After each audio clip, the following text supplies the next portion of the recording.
नमस्कार साथियों। अगर आपका सपना है पुलिस की वर्दी पहनना, अगर आप UP police, Bihar police, SSC, GD constable या एसआई की तैयारी कर रहे हैं, तो आज का ये वीडियो आपके लिए बहुत महत्वपूर्ण होने वाला है। दोस्तों, इस वीडियो में हम लेकर आए हैं पुलिस परीक्षा में पूछे जाने वाले 50 बेहद महत्वपूर्ण प्रश्न, जो पिछले वर्षों में बार-बार पूछे जा चुके हैं और आने वाली परीक्षाओं में भी पूछे जाने की पूरी-पूरी संभावना है। हर प्रश्न आपका एमसीक्यू फॉर्मेट में होगा और आपको अंत में आंसर की भी प्रोवाइड की जाएगी। तो इसलिए वीडियो को शुरू से अंत तक जरूर देखिए, क्योंकि एक भी प्रश्न छोड़ना आपको सिलेक्शन की रेस से पीछे कर सकता है। आप कई बार सुने होंगे कई लोग 1 नंबर से 2 नंबर से पीछे रह जाते हैं, क्योंकि उनकी जो तैयारी होती है वो थोड़ी सी अधूरी होती है। तो चलिए देखते हैं किस प्रकार से आपको तैयारी करना है, कैसे आपको नोट्स बनाना है और कैसे आप जो प्रश्न है उसको हल कर पाएंगे। ठीक है। तो अगर आप चाहते हैं कि कम समय में ज़्यादा नंबर, बिना भटके सही तैयारी और पुलिस परीक्षा में सफलता, तो अभी चैनल को सब्सक्राइब करें, वीडियो को लाइक करें और अपने दोस्तों के साथ शेयर ज़रूर करें। चलिए दोस्तों, अब बिना समय समय गंवाए हम लोग शुरू करते हैं पुलिस परीक्षा के टॉप 50 क्वेश्चन। तो हमारा पहला सवाल कुछ इस तरह दिया गया: भारत का राष्ट्रीय पशु कौन सा है? तो जो भारत का राष्ट्रीय पशु है वो आपका है बाघ। इसमें जो बी ऑप्शन है वो राइट आंसर है। दूसरा क्वेश्चन हमारा दिया गया है: भारतीय संविधान का संरक्षक किसे कहा जाता है? तो भारतीय संविधान का जो संरक्षक होता है वो उच्चतम न्यायालय होता है, सुप्रीम कोर्ट। नेक्स्ट क्वेश्चन है हमारा: भारत का पहला उपग्रह कौन सा था? तो ये था आपका आर्यभट्ट। फिर नेक्स्ट क्वेश्चन है: भारत की राजधानी क्या है? तो भारत की राजधानी है आपकी नई दिल्ली। नेक्स्ट क्वेश्चन है हमारा: संविधान सभा के अध्यक्ष कौन थे? तो संविधान सभा के अध्यक्ष जो थे वो थे आपके राजेंद्र प्रसाद। और ड्राफ्ट कमेटी के जो अध्यक्ष डॉक्टर भीमराव अम्बेडकर थे। जय जवान जय किसान का नारा किसने दिया था? तो जय जवान जय किसान का नारा लाल बहादुर शास्त्री ने दिया था। भारत का सबसे बड़ा राज्य क्षेत्रफल की दृष्टि से कौन सा है? तो वह हमारा राजस्थान है। यूएनओ की स्थापना कब हुई? तो यूएनओ की स्थापना आपका 1945 में हुई। जितने भी संगठन है, ऑर्गेनाइजेशन है, उनकी जो स्थापना हुई थी वो द्वितीय विश्व युद्ध के आसपास में हुई थी, उसके बाद ही हुई थी। जब भी आपको 1945 दिखे तो आप ज्यादातर जो क्वेश्चन का आंसर होगा वो 1945 के आसपास ही होगा। भारत का राष्ट्रीय खेल क्या है? तो भारत का राष्ट्रीय खेल आपका है हॉकी। मानव शरीर की सबसे बड़ी हड्डी कौन सी है? तो मानव शरीर की सबसे बड़ी जो हड्डी होती है वो फीमर होती है। गीता रहस्य के पुस्तक के लेखक कौन थे? तो ये थे बाल गंगाधर तिलक। उत्तर प्रदेश की राजधानी क्या है? तो उत्तर प्रदेश की राजधानी है आपकी लखनऊ। भारतीय संसद के कितने सदन हैं? तो मैं आपको एक्सप्लेन करके बता चुका हूँ। भारतीय संसद के 2 सदन हैं। एक है आपका उच्च सदन और दूसरा है आपका निम्न सदन। जो उच्च सदन है वो आपका कहलाता है राज्यसभा और जो निम्न सदन है वो कहलाता है आपका लोकसभा। ये होता है आपका अस्थाई और ये होता है अस्थाई। ठीक है। तो ये थे आपके 2 सदन संसद के। एक है आपका राज्यसभा और दूसरा लोकसभा। ऐसा भी प्रश्न पूछा था कि अस्थाई सदन कौन है और अस्थाई सदन कौन है। सबसे तेज दौड़ने वाला जानवर कौन सा है? तो वो है आपका चीता। भारत का राष्ट्रीय पक्षी कौन है? तो भारत का राष्ट्रीय पक्षी मोर है। पहला प्रश्न है कि अगर 2 के बाद आपका 4 आ रहा है, 4 के बाद आपका 8 आ रहा है, 8 के बाद आपका 16 आ रहा है, तो 16 के बाद क्या आएगा? देखिए, 2 दूना 4, 4 दूनी 8, 8 दूना 16, 16 दूना 32। तो हमारा जो राइट आंसर होगा वो कौन सा होगा? सी ऑप्शन होगा। नेक्स्ट क्वेश्चन है कि अगर कैट को डीबीयू से तो डॉग को कैसे लिखेंगे? तो देखिए, सी के बाद आता है डी, ए के बाद आता है बी और टी के बाद आता है आपका यू। उसी प्रकार से डी के बाद क्या आता है? A B C D E तो यहाँ पे हो जाएगा आपका ई, और ओ के बाद क्या आता है, MNOP, यहाँ पे हो जाएगा पी। तो ईपी कहीं पे दिख रहा है, तो ईपी आपको यहाँ भी दिख रहा है, यहाँ भी दिख रहा है, और यहाँ भी दिख रहा है। अभी लास्ट वाला जो लेटर है, तो लास्ट वाला लेटर कहता है STU, तो डी, यहाँ पे जी है, तो जी का नेक्स्ट लेटर जो आएगा ABCDEFG H आएगा। EPH जहाँ कहीं भी होगा तो ये हमारा राइट आंसर होगा, जो कि पहला आपको दिखाई दे रहा है। नेक्स्ट है आपका, कह रहा है कि ए है पिता बी का, जो पिता होता है उसको ऊपर रखिएगा। ए है पिता बी का, बी पिता है सी का। अब बी जो है वो सी का पिता है, तो मतलब ए और सी में क्या संबंध है, तो आप देख ही पा रहे हैं। ए और सी में क्या पिता का संबंध होगा? नहीं। चाचा का भी नहीं होगा, भाई का भी नहीं होगा, क्योंकि ये नीचे आपका आ रहा है, तो ये किसका संबंध होगा? आपका दादा का होगा। जब भी ऐसे प्रश्न आएगा तो आप इसी तरह से आप हायरार्की बनाएंगे। नेक्स्ट क्वेश्चन है आपका, 5 के बाद 10 आ रहा है, 10 के बाद 20 आ रहा है, 20 के बाद 40 आ रहा है, तो 40 के बाद क्या आएगा? देखिए, 5 में 5 जुड़ा है 10 हो गया, 10 में 10 जुड़ा 20 हो गया, 20 में 20 जुड़ा 40 होगा, 40 में 40 जुड़ेगा तो कितना हो जाएगा? 80 हो जाएगा। तो इस प्रकार से आपको इस तरह के प्रश्न को, सॉरी, सी ऑप्शन होगा आपका, 80 हो जाएगा आपका। ठीक है, इस तरह से इस तरह के आपको क्वेश्चन को हल करना चाहिए। अब आपका है 20वां क्वेश्चन, यदि उत्तर बराबर दक्षिण हो जाए तो सूरज कहाँ से निकलेगा? तो इससे कोई फर्क ही नहीं पड़ेगा। उत्तर और दक्षिण होने से, जैसे मान लीजिए ये आपका पूर्व है, ये आपका पश्चिम है, ये उत्तर है, ये आपका दक्षिण है। सूरज निकलेगा कहाँ से? तो हमेशा पूर्व से निकलता है।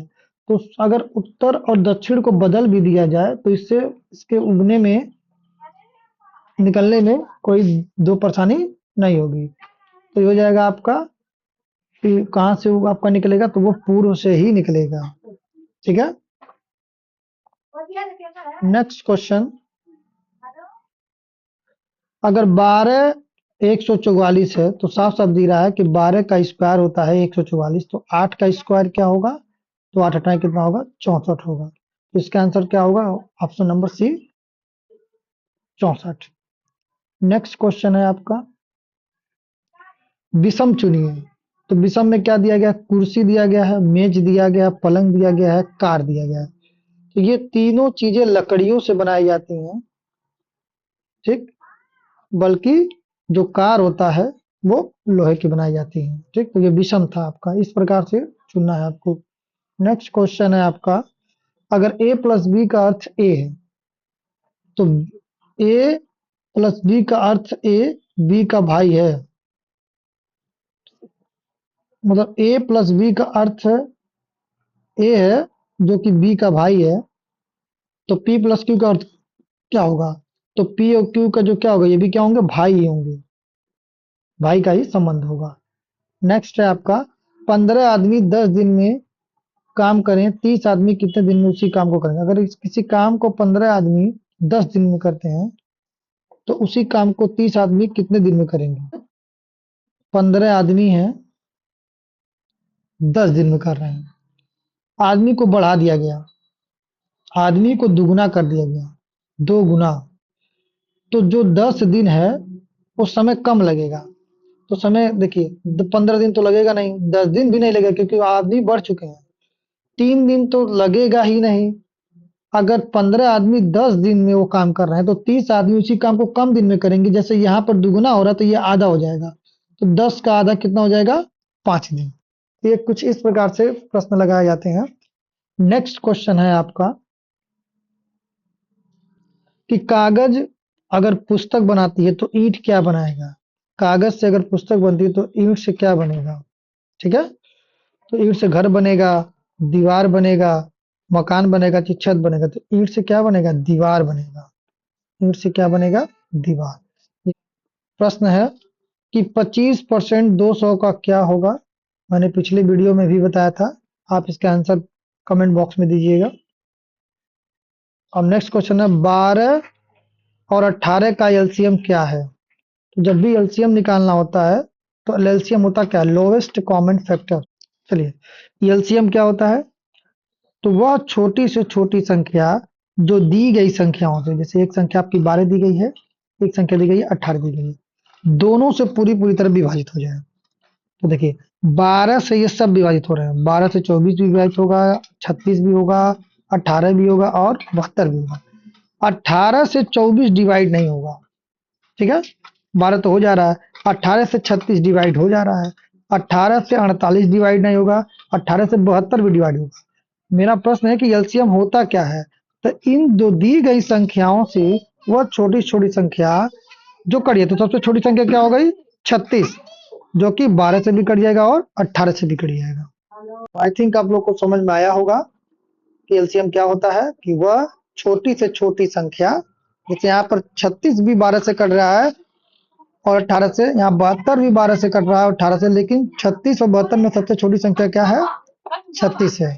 तो यहाँ पर कैसे निकालते हैं? तो 12 का आप निकालेंगे फैक्टर, यहाँ पर निकालेंगे 18 का फैक्टर, यहाँ पर जो एक तरीके से रहेगा उसको एक बार लिखेंगे, जो नहीं रहेगा उसको भी लिखेंगे। यहाँ पर मैंने यहाँ पर 3 बना लिया और यहाँ पर एक 3 बच गया, 2 दूना 4, 4 3। नेक्स्ट क्वेश्चन है आपका, x प्लस 5 बराबर 20 है, तो x का क्या मान है? तो ऐसे प्रश्न को करने के लिए देखिए ध्यान से क्या किया जाता है।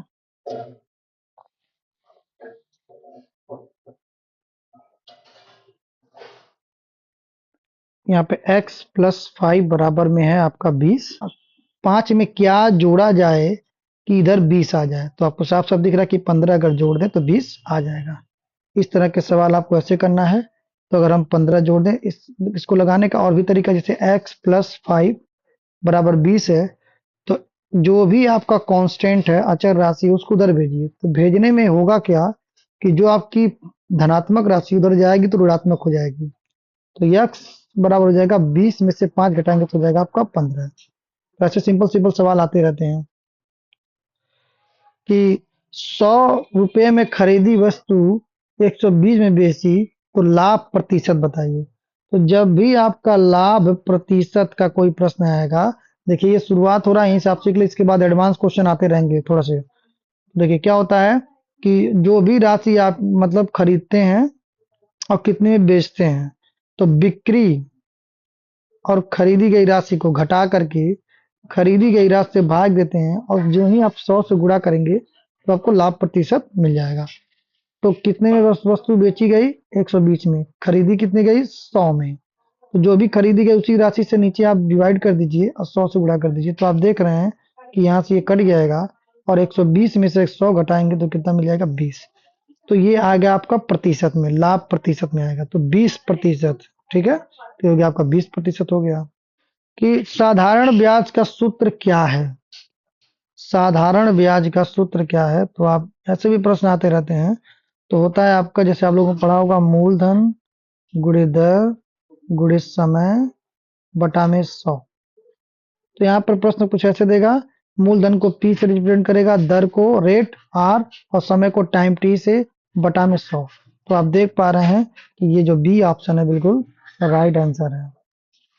144 का वर्गमूल क्या है? मैंने बताया था कि आप लोग कम से कम 50 तक वर्गमूल ज्ञात करिए। तो वर्गमूल, एक होता है वर्ग, एक होता है वर्गमूल। वर्गमूल का मतलब क्या है कि 144 को आप लोग रखना है करड़ी में, ठीक। और 144 का जब आप वर्गमूल निकालेंगे तो इसको निकालने का तरीका ये है कि आप इसका करें गुणनखंड।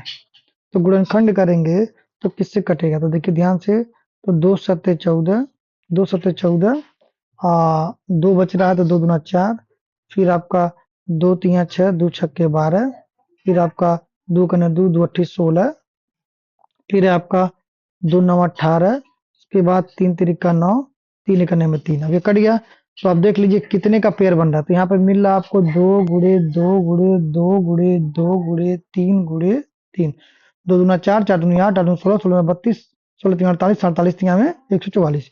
तब यहाँ पर देखिए जो भी 2 2 का पेयर बना लीजिए, ठीक है। अब यहाँ पर 2 एक पेयर बना है, एक यहाँ से मिलेगा और एक यहाँ से मिलेगा। तो 2 दूना 4, 4 तिया 12। तो इसका जो राइट आंसर होगा कितना होगा? 12 होगा। अगर आप याद किए रहते तो ये इतनी करने की जरूरत नहीं थी, क्योंकि 12 बरहिया में होता है 144 और आपको आंसर तुरंत मिल जाता 12। नेक्स्ट क्वेश्चन है आपका, कि अगर दो संबंधे हैं 3 के, तो 12 किससे संबंध रखेगा आपका। ठीक है, तो इसको आप यक्स भी मान सकते हैं। 2/3 कर दीजिए, यक्स/12 कर दीजिए। तो आप देखेंगे यक्स की वैल्यू 2 × 12/3 हो जाएगा, बराबर यक्स हो जाएगा। 3 चौके हो जाएगा 12, 4 दूना कितना हो जाएगा 8। तो कितनी वैल्यू होगी आपकी एक्स की 8। आप अगर नहीं समझ पा रहे हो देखिए, इसको बटे इसके कर दीजिए, 2/3 कर दीजिए। ठीक है, और अगर नहीं समझ पा रहे हो देखिए, 2 से इसका संबंध है, 3 का इससे संबंध है, तो 3 कितने गुना है, तो 3 चौके 12, 4 गुना है इसका। तो 2 का 4 गुना कितना होगा, तो 4 गुना कितना हो जाएगा 8। आप ऐसे भी इस तरह के अप्रोच लगा सकते हैं। ठीक, तो इस सवाल को इस तरह से भी सॉल्व किया जा सकता है। नेक्स्ट क्वेश्चन है आपका, 60 किलोमीटर प्रति घंटा से 2 घंटे में कितनी दूरी चलेगा। तो देखिए ये है दूरी समय का, तो चाल बराबर होता है, इसको याद कर लीजिए, दूरी बटा होता है आपका समय। ठीक है, तो समय अगर पूछेगा समय, तो समय क्या हो जाएगा, दूरी बटे में यही चीज यहाँ पे आ जाएगा, ये चीज यहाँ पे चला जाएगा, तो ये जाएगा आपका क्या। और अगर दूरी पूछेगा तो सिंपल सी बात है, ये इसके पास चला जाएगा, तो इधर अगर डिवाइड है, भाग पड़ा हुआ, तो उधर गुणा हो जाएगा, तो चाल में गुणा हो जाएगा आपका समय का। अब यहाँ पर देखिए कैसे पहचानेंगे क्या दिया गया। अगर किलोमीटर प्रति घंटा मतलब दूरी होती है किलोमीटर और घंटा होता है समय, अगर ऐसे दिया गया है कोई यूनिट, तो समझ लीजिए चाल दिया गया है। तो चाल यहाँ पे क्या दिया गया, चाल, तो चाल यहाँ पर दिया गया कितना, 60 किलोमीटर प्रति घंटा, गुणे में समय दिया गया 2 घंटा। तो समय यहाँ पर दिया, दूरी पूछ रहा था, दूरी का फॉर्मूला यही है। तो समय दिया गया 2 घंटा। अब घंटे से घंटा का हो जाएगा, कट जाएगा, और यहाँ पर गुणा करने के लिए कह रहा, तो 60 गुना हो जाएगा 120, और किलोमीटर केवल बच रहा है, तो यहाँ पर कितना किलोमीटर दूरी चलेगा, 120 किलोमीटर की दूरी तय करेगा। तो ये आपका सी जो है वो हो जाएगा आपका बिल्कुल राइट आंसर हो जाएगा। नेक्स्ट क्वेश्चन है आपका कि 1/2 और 1/4 कितना होगा। तो बट्टे से सवाल से बहुत लोग डरते हैं। देखिए, एक मान लीजिए एक गोला है आपका, एक रोटी है, यहाँ पे मैं 2 रोटी ले रहा हूं। ठीक है, अब देखिए, अब यहाँ पर मैंने, आप देख पा रहे हैं यहाँ पर सबसे मिनिमम जो वेज है नीचे का, देखिए 1/2 लिखा है, तो इसको हम लोग कहेंगे अंश, और इसको क्या कहेंगे, हर। 1/4 लिखा है, तो इसको भी कहेंगे ऊपर वाले को अंश, और नीचे वाले को क्या कहेंगे, हर। अब यहाँ पर क्या कह रहा है कि इनको जोड़ना है, तो जब भी कोई चीज जोड़ना होगा तो वो एक समान होना चाहिए, हर एक समान। जैसे मान लीजिए हम कहें कि 2 आम और 3 सेब कितने हुए, तो क्या इसे आप जोड़ पाएंगे, नहीं जोड़ पाएंगे। अगर मैं आपसे कहूं 2 आम प्लस में 3 आम कितना हुआ, तो यहाँ पे भी आम है, यहाँ पर भी आम है, तो आप कहेंगे 3 2 5 आम होगा। उसी प्रकार से आप देख पा रहे हैं यहाँ 2 है और यहाँ 4 है। तो ऐसे तरह के भिन्न को जोड़ने के लिए हम लोग क्या करते हैं कि जो हर होता है उसको एक समान करते हैं। अच्छा, 2 को 4 बनाने के लिए हम लोग 2 में क्या करेंगे, 2 में 2 से गुणा कर दीजिए, ऊपर भी और नीचे भी। नियम ये है कि जो भी चीज आप नीचे करेंगे वही चीज आपका ऊपर भी होगा। तो ऊपर जगह 2 एक करने में 2, और यहाँ पे जगह 2 दूना 4। अब यहाँ पे 1/4 है, यहाँ पर 2/4, आप देख पा रहे हैं हर आपका समान है, तो हर समान तब इसको जोड़ा जा सकता है। क्यों जोड़ा सकता है, आप देखिए। अब यहाँ पे कह रहा है कि 4 भाग में 2 भाग, मतलब कोई एक रोटी है, उसका हम कर रहे हैं 4 भाग। ठीक, अब 4 भाग में कह रहा है इसके 2 भाग, तो मैंने यहाँ पर इसके 2 भाग ले लिए। एक भाग ये हो गया, और एक भाग मैंने मान लिया यहाँ पे ले लिया। ठीक है, तो टोटल 4 भाग था, उसमें मैंने 2 भाग रख दिया। अब यहाँ पे 1/4 करा, मतलब एक ही 4 भाग में। अब मैं यहाँ पे फिर से एक 4 भाग लेता हूँ, समझिएगा ध्यान से। एक टोटल 4 भाग। अब ये कह रहा है 4 भाग में एक भाग रंगा हुआ है, तो मैं यहाँ पर एक भाग यहाँ पे रंग देता हूँ।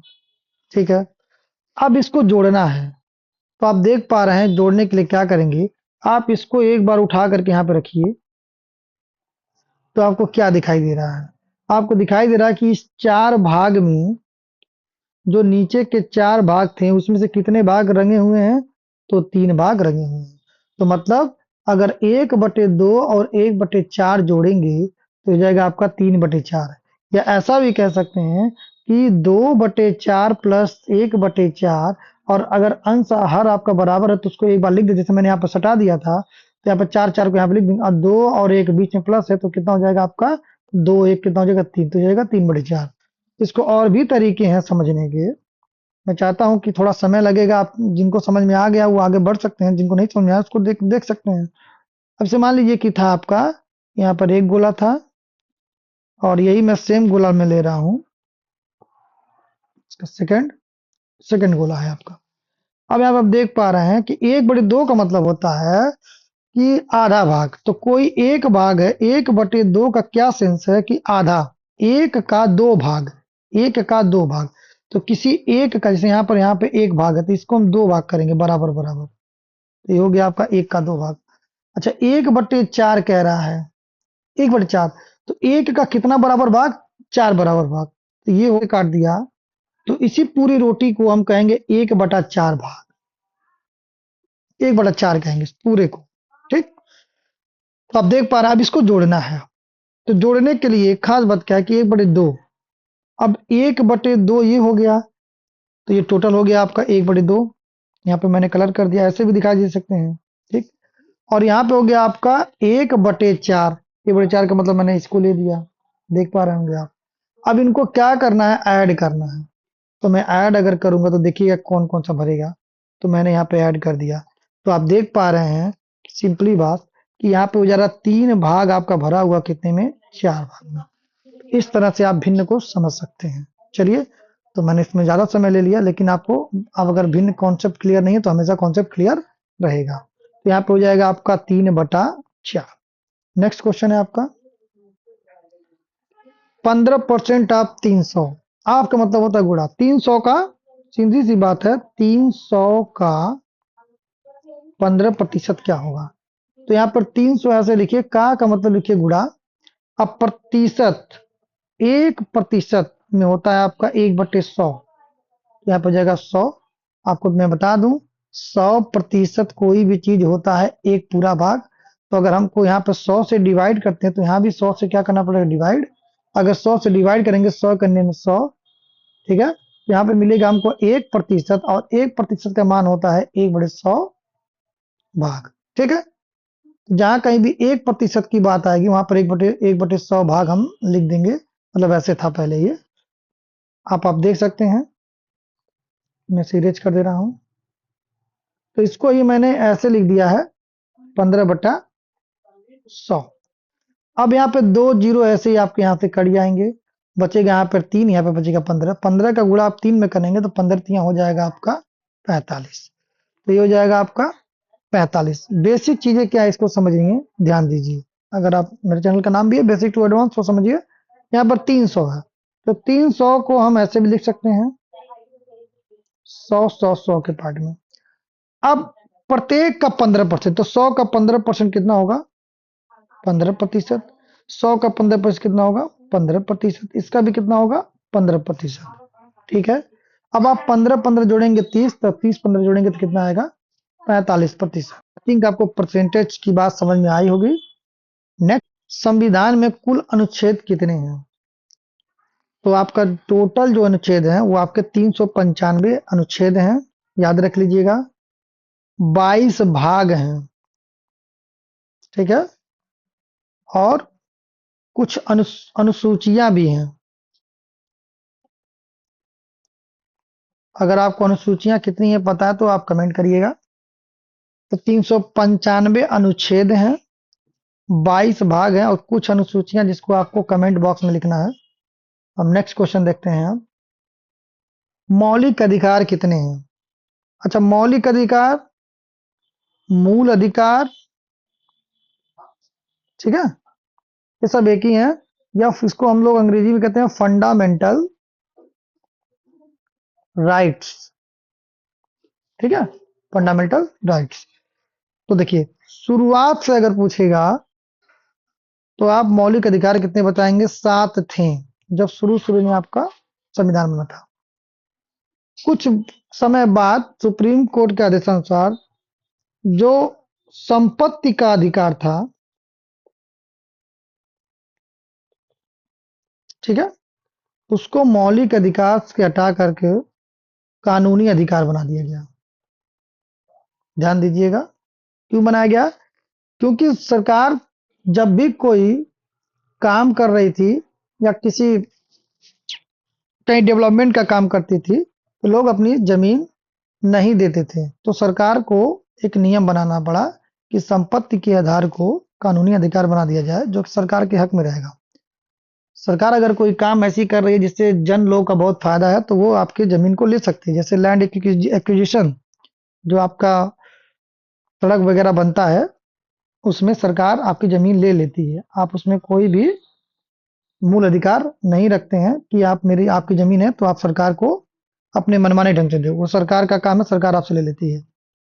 तो मेन मुद्दा है कि कितने मौलिक अधिकार हैं। तो इस समय जो मौलिक अधिकार हैं वो हैं आपके 6। ध्यान रखिएगा, 6 मौलिक अधिकार हैं। ठीक,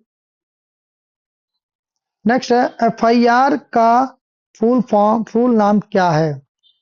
तो ये होता है आपका फर्स्ट इंफॉर्मेशन रिपोर्ट, और इस समय सबसे ज्यादा चर्चा में है एसआईआर। तो आप ये बताइएगा, आपके गांव में भी हो रहा है कि एसआईआर का फुल फॉर्म क्या है? नेक्स्ट है आपका आईपीसी लागू हुई थी। इंडियन पेनल कोड भी कहते हैं इसे, इंडियन पेनल कोड। तो ये कब लागू हुई थी? तो आईपीसी हुई थी 1860 में।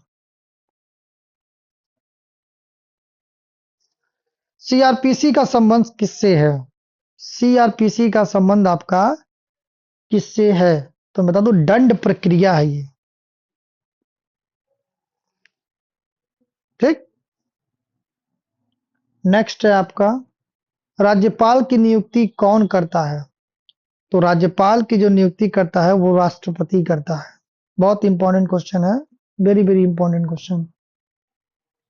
डीजीपी किसका प्रमुख होता है? तो डीजीपी जो होता है वो राज्य पुलिस का प्रमुख होता है, डायरेक्टर जनरल ऑफ पुलिस। सत्यमेव जयते किससे लिया गया? Very very most VVIP question है ये। तो ये आपका लिया गया है मुंडकोपनिषद से। चुनाव आयोग का प्रमुख कौन होता है? तो चुनाव आयोग का जो प्रमुख होता है वो मुख्य चुनाव आयुक्त होता है। राष्ट्रीय मानवाधिकार आयोग की स्थापना कब हुई थी? तो ये हुई थी 1993 में। पुलिस का मुख्य कार्य क्या है? तो पुलिस का मुख्य कार्य है कानून व्यवस्था बनाए रखना। कानून बनाना नहीं, कानून तो संसद में बनते हैं। न्याय जो होता है वो कोर्ट में होते हैं, न्यायालय में होते हैं। सजा देना न्यायालय का काम होता है, लेकिन पुलिस का काम क्या होता है? कानून व्यवस्था बनाए रखना। भारत में पुलिस राज्य सूची में आती है, ये किस अनुसूची में है? तो ये आपकी 7वीं अनुसूची में है। आपकी मैंने बताया था ना कि आपके 395 अनुच्छेद हैं, 22 भाग हैं और कुछ अनुसूचियां भी हैं। ये अनुच्छेद, तो आपको कमेंट करना है कितनी अनुसूचियां हैं। संविधान की प्रस्तावना में कितने आदर्श हैं? तो संविधान की प्रस्तावना में 4 आदर्श हैं। भारत का सर्वोच्च न्यायालय कहाँ स्थित है? सबको पता है, नई दिल्ली में। पुलिस भर्ती में सामान्यतः दौड़ की दूरी कितनी होती है? तो ये होती है आपकी 5 किलोमीटर। ये तो थे आपके 50 क्वेश्चन, जो कि पुलिस भर्ती में आने वाले क्वेश्चनों की संभावना के तहत रखा गया है।